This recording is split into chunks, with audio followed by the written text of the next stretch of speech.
the house. The arrow is a symbol of victory. Then they are handed the sword, and the sword is the symbol of courage.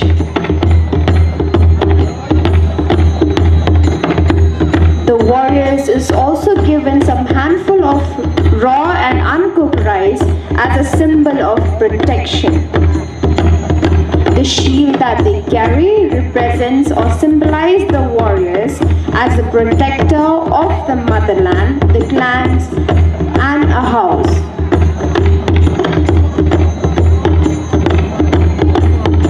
The bow that they carry represents a sign or show the strength that the warriors has to carry on the shoulder. It is to be noted that each of these items are being handled meticulously.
representative household and community.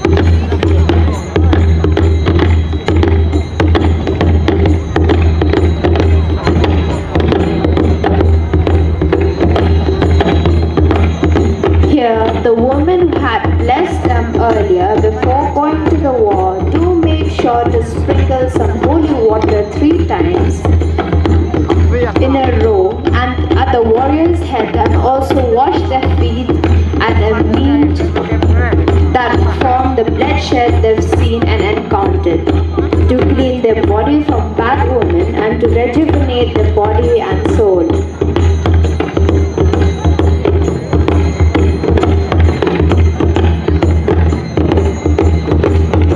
After all the cleansing and healing, the woman then apply oil on the warrior's forehead as a sign of appreciation on the part of the victorious ones, to thank them for protecting their motherland and family. On the part of the non-victorious warriors, it is applied as a sign of motivation and hope to do better in the next one.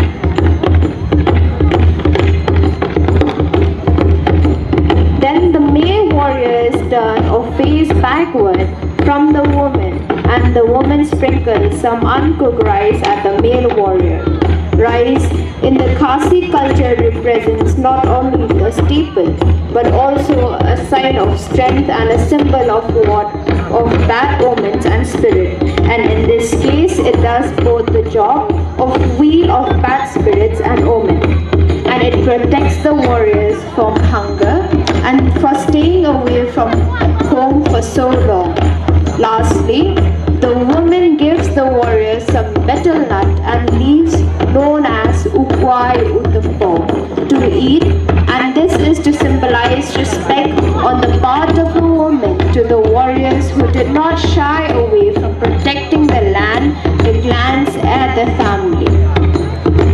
This form of dance or the Shad Thma shows the skill warfare of the Khasi and how it's done traditionally, seeking God's blessing and protect one's land and culture. Thank you.